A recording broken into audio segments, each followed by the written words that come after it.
Unacademy. Let's crack it. नमस्कार दोस्तों, recently आप लोग न्यूज के अंदर देख रहे होंगे कि दिल्ली के अंदर एयर पॉल्यूशन बहुत ज्यादा बढ़ गया है। मतलब ये एयर पॉल्यूशन इतना बढ़ गया है कि आप रोड पे चलते हुए देखोगे ना तो आपको चारों तरफ धुआं दिखाई देगा, और ये सच में है, मैंने अपनी आंखों से देखा है। मतलब ये इमेजेस आपको यहां पर दिल्ली की सच इमेजेस देखने को मिलती हैं। इसको अगर मैं डाटा और फैक्ट में बताऊं ना तो कुछ एरिया में air quality index particulate matter 10 के लिए 999 क्रॉस कर गया है। 999 AQI PM10 के लिए होना बहुत ही ज्यादा होता है। मतलब अगर हम हजार्डस की बात करें तो हम लोग 500 PM कहते हैं कि अरे ये बहुत ज्यादा है, इससे भी डबल। RK पुरम, आनंद विहार, ये कुछ ऐसे एरिया हैं जहां पर एयर पॉल्यूशन बहुत हाइट पे पहुंचा है। जबकि आप वर्ल्ड हेल्थ ऑर्गेनाइजेशन के स्टैंडर्ड की बात करो तो वर्ल्ड हेल्थ ऑर्गेनाइजेशन कहती है कि माइक्रोग्राम पर मीटर क्यूब में PM2.5 5 होना चाहिए सालाना, और 24 घंटे के अंदर ज्यादा से ज्यादा 15 पहुंच जाए। PM10 जो है वो 15 पहुंच जाए सालाना, और एक दिन में किसी दिन ज्यादा एयर पॉल्यूशन हो जाए तो ज्यादा से ज्यादा 45 पहुंच जाए। ये एक स्टैंडर्ड होता है। इससे ज्यादा अगर हवा पॉल्यूटेड होती है तो वो बहुत ज्यादा हानिकारक होती है। और आप देख सकते हो यहां पर कि भारत के अंदर, खासतौर से दिल्ली के अंदर पॉल्यूशन जो है वो बहुत ज्यादा है।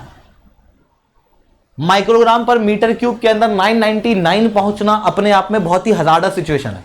और ये केवल दिल्ली में नहीं है, और भी कई सारे रीजन के अंदर आपको देखने को मिलेगी। इवन आपके शहर का एक बार AQI निकाल के देखना, आई गारंटी वो 150 से 200 के बीच में होगा, जो कि भी अपने आप में काफी हजार्डस होता है, क्योंकि वर्ल्ड हेल्थ ऑर्गेनाइजेशन के जो स्टैंडर्ड है उसके लगभग 4 गुना है वो। समझ रहे हो आप मेरी बात को? तो ये दिक्कत देखने को मिल रही है। अब अगर मैं दिल्ली के अंदर बात करूं तो दिल्ली के अंदर एयर पॉल्यूशन को टैकल करने के लिए ग्रेडेड एक्शन प्लान है।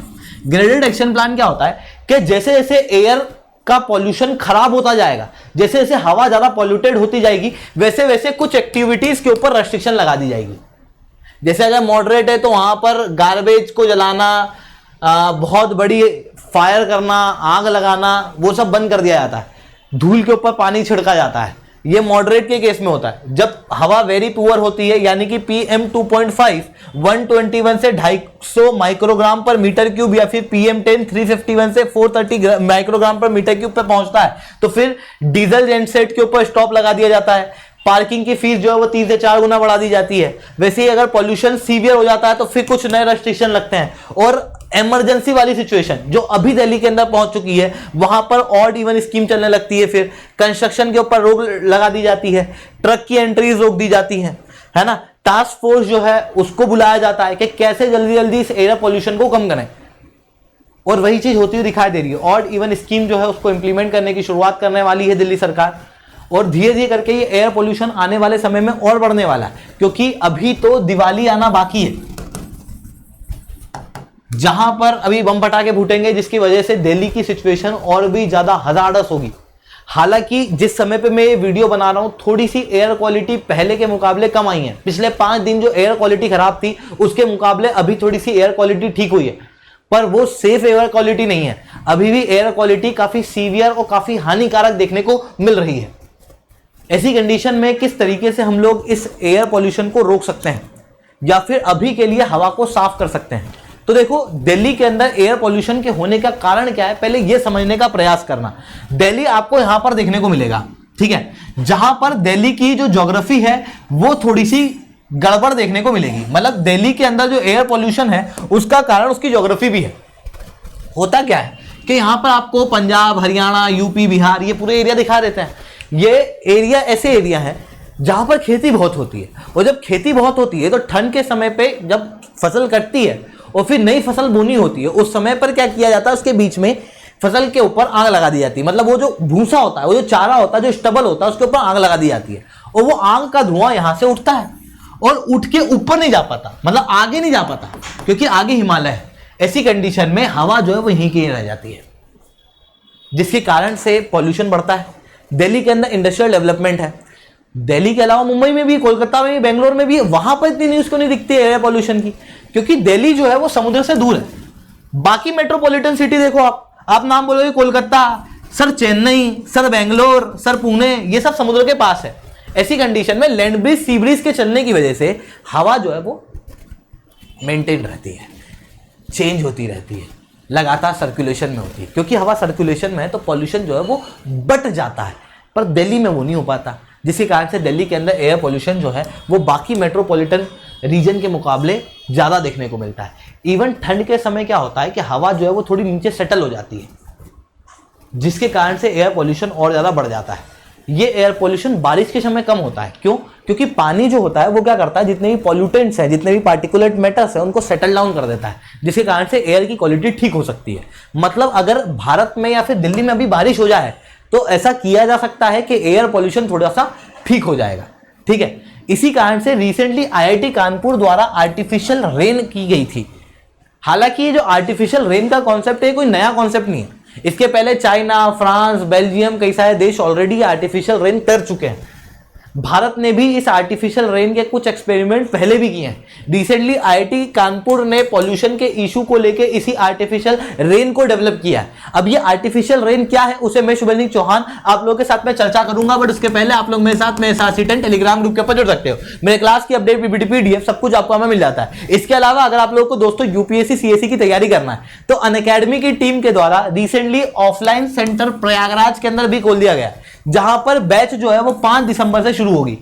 यहां पर जो अर्ली बर्ड है, मतलब जो शुरुआती जाने वाले बच्चे हैं, उनको 40% तक का डिस्काउंट दिया जाएगा। इवन आपको मेरे से पढ़ने का एक फायदा दे देता हूं, आप जब वहां पर जाओ तो आपको जो भी कंसल्टेंट मिलेगा जो आपको बताएगा देखो कोर्स में ये है, उसको कह देना कि कोर्स में SRC10 कोड लगा दो। SRC10 कोड आप जैसे ही उसको बोलोगे उसके बाद में आपके जितनी भी कोर्स की प्राइस है वो और भी ज्यादा कम हो जाएगी, ठीक है। तो आप लोग चाहो तो अनअकैडमी के अंदर ऑफलाइन जाके पढ़ सकते हो, प्रयागराज वाले सेंटर में भी। अब बात करते हैं दोस्तों आर्टिफिशियल रेन होती क्या है। तो आर्टिफिशियल रेन में क्या किया जाता है, रेन को ही आर्टिफिशियल तरीके से कराया जाता है। अच्छा, आर्टिफिशियल तरीके से रेन करा देंगे, तो पहले ये तो समझाओ कि रेन होती कैसे है, मतलब बारिश होती कैसे वो बता दो, तो आर्टिफिशियल रेन जो है वो ज्यादा अच्छे से समझ में आएगा। तो पहले इसको समझ लो कि आर्टिफिशियल रेन समझने के पहले कि बारिश कैसे होती है। देखो मान लो ये पानी है ना, होता क्या है कि ऊपर सूरज है, सूरज की धूप पानी पे पड़ती है और पानी के सरफेस पे इवोपरेशन होना शुरू होता है, वेपराइजेशन होना शुरू होता है, जिसके कारण से ये जो वाटर है वो गैसियस फॉर्म में ऊपर आ जाता है। क्योंकि इवोपरेशन होता है जब, तो उस समय पर वाटर जो है वो गैसियस फॉर्म में कन्वर्ट हो जाता है। अब वाटर वेपर बन चुकी है जो क्या है, गैस के फॉर्म में। जैसे जैसे ये हवा ऊपर जाएगी या कहूं ये वाटर वेपर ऊपर जाएगी, वैसे वैसे उसको टेम्परेचर ठंडा मिलेगा, क्योंकि हाइट पे जाने से तापमान कम मिलता है। जैसे इसको ऐसे इमेजिन करो कि हिमालय की फोटो देखी कभी, हिमालय की फोटो अगर आप लोगों ने देखी होगी तो हिमालय की फोटोज के अंदर ऐसा नहीं होता कि नीचे बर्फ है, उसके फुटहिल पे बर्फ नहीं है, ऊपर बर्फ है। क्यों? क्योंकि ऊपर जाने से तापमान घटता है, ठीक है। तो ऊपर जाने से तापमान घटेगा, मतलब ये गैस जो है वो वाटर की स्टेट में कन्वर्ट होना चाहेगी, पर ये सीधे कन्वर्ट नहीं हो पाएगी। ऐसा क्यों? क्योंकि इसको किसी भी वाटर वेपर को गैस से अगर वाटर ड्रॉपलेट में कन्वर्ट होना है,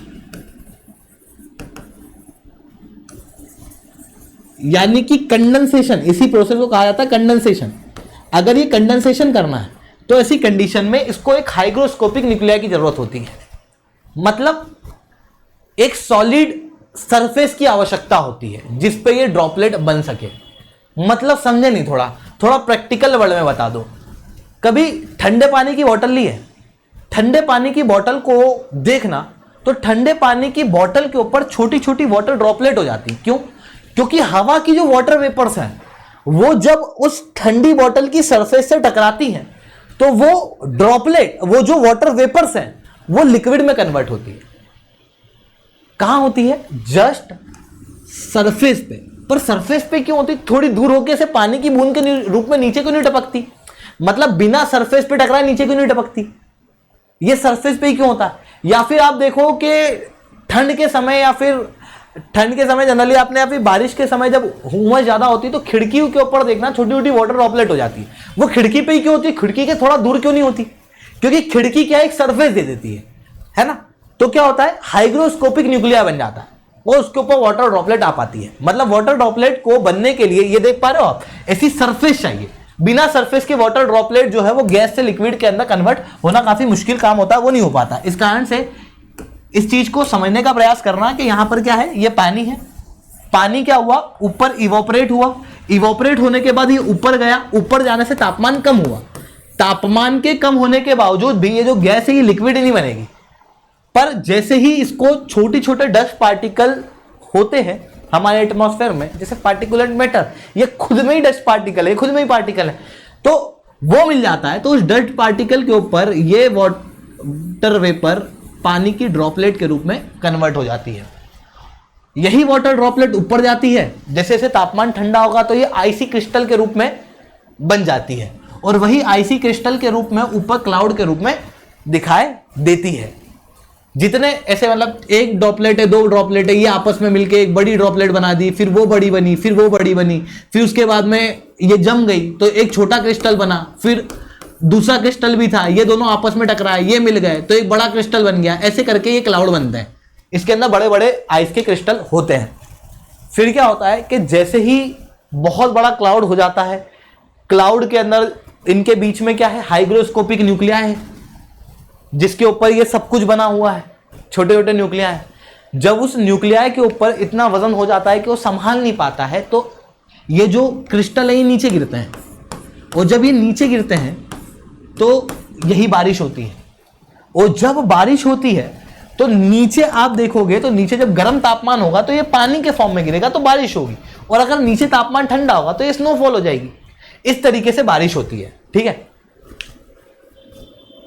मतलब क्लाउड बहुत ठंडा हो जाए उस समय पे बारिश हो जाती है। तो अगर मैं आर्टिफिशियल रूप से ऐसा कर दूं तो मतलब कुछ ऐसा मटेरियल यहां फेंक दूं जो पहले तो बहुत सारे पानी को अट्रैक्ट करके सोख ले ताकि क्लाउड बन जाए, कुछ ऐसा जो हाइग्रोस्कोपिक न्यूक्लियाई के रूप में हो जाए, और कुछ ऐसा जो इस क्लाउड को अचानक से ठंडा कर दे ताकि इमीडिएटली बारिश हो जाए। मतलब एटमॉस्फेयर में वाटर वेपर है, उसे वाटर वेपर का एक हाइग्रोस्कोपिक न्यूक्लियाई बनाना है, दूसरा ठंडा तापमान देना ताकि बारिश हो जाए, और उसके लिए AgI यानी कि सिल्वर आयोडाइड काम आता है।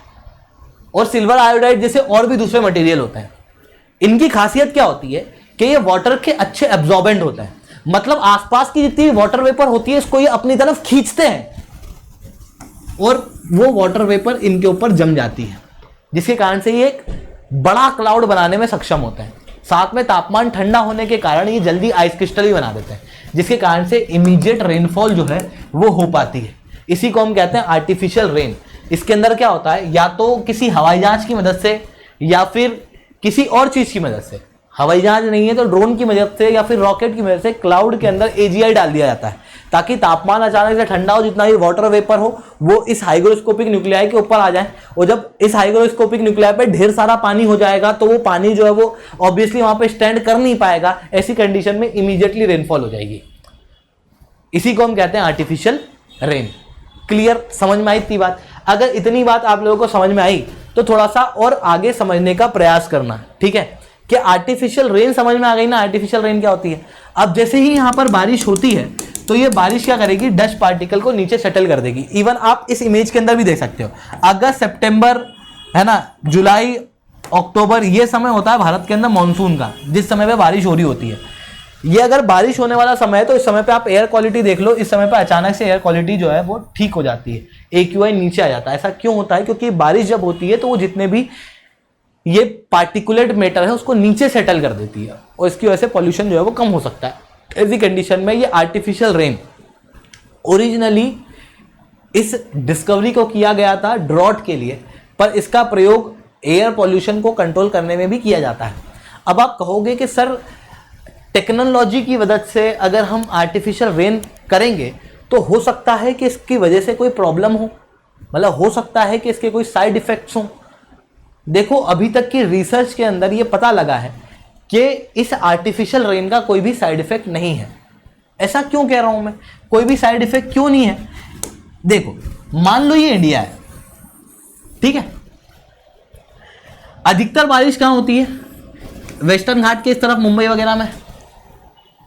फिर आगे जाके थोड़ी बारिश यहां होती है, नॉर्थ ईस्ट में ज्यादा बारिश होती है। ऊपर क्लाउड वही है, ऊपर वाटर वेपर वही है, वो वाटर वेपर पहले यहां ज्यादा बरस जाती है, फिर यहां कम बरसती है, राजस्थान में कम बरसती है, ठीक है। पर अगर मैं क्या करूं, AGI यहां छिड़क दूं यहाँ के एटमॉस्फेयर में, तो वो क्या करेगा, आसपास के रीजन के वाटर वेपर को यहां अट्रैक्ट कर लेगा राजस्थान के अंदर, और फिर राजस्थान में बारिश हो जाएगी। मतलब क्या कि ये हमको ना एक फ्री हैंड दे रहा है, ये जो टेक्नोलॉजी है फ्री हैंड दे रही है कि बारिश होगी। हम कोई वाटर वेपर नहीं बना रहे हैं अलग से, वाटर वेपर उसी क्लाइमेट में वही है। हम क्या कर रहे हैं कि अपनी जगह चूज कर पा रहे हैं कि इस जगह अगर हम पानी नहीं गिराना चाहते, हम चाहते हैं इस जगह पानी गिर जाए, तो इस जगह पानी अगर हम लोग गिराना चाहते हैं तो यहां पर AGI वगैरह छीड़ दें। ठीक है, इसी को हम कहते हैं, इसी टेक्नोलॉजी को हम कहते हैं क्लाउड सीडिंग टेक्नोलॉजी।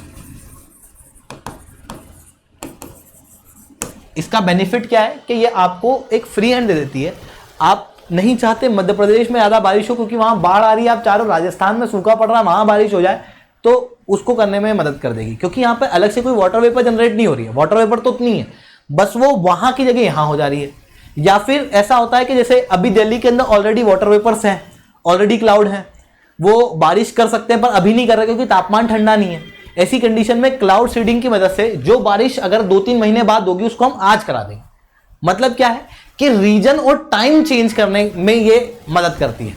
ऐसा कुछ नहीं कर रही कि नया वाटर वेपर क्रिएट कर रही है। तो ये ऐसे बहुत तोड़फोड़ टेक्नोलॉजी नहीं है कि अरे भाई साहब ये क्या नई रेन ऊपर क्या बादल बना दिए क्या, नहीं, वैसा नहीं। बादल बने हुए हैं, बस उससे बारिश हो रही। तो ऐसा कोई बहुत ज़्यादा साइड इफेक्ट नहीं है। कुछ लोगों का कहना ये जरूर है कि यार AGI अगर क्लाउड के अंदर जाएगा तो शायद उसकी वजह से हमको साइड इफेक्ट हो सकते हैं, आयोडीन की वजह से हमको साइड इफेक्ट हो सकते हैं। पर आयोडीन ऐसी बहुत ज़्यादा मात्रा में जाता नहीं, जिसकी वजह से जहां पर भी इस क्लाउड सीडिंग टेक्नोलॉजी का प्रयोग किया गया वहां पर लोगों के अंदर कोई बहुत ज़्यादा साइड इफेक्ट देखने को मिले नहीं है। ठीक है, तो इस कारण से इस टेक्नोलॉजी का प्रयोग किया जाएगा। बताया जा रहा है 20 और 21 नवंबर को आर्टिफिशियल रेन दिल्ली के अंदर होने वाली है। ठीक है, तो दोस्तों आज के लिए इतना रखते हैं। होप आप लोगों को समझ में आया होगा। लेक्चर अच्छा लगा हो तो लाइक करना, लेक्चर बहुत अच्छा लगा हो तो नीचे ऐसा कमेंट करना। Unacademy. Let's crack it.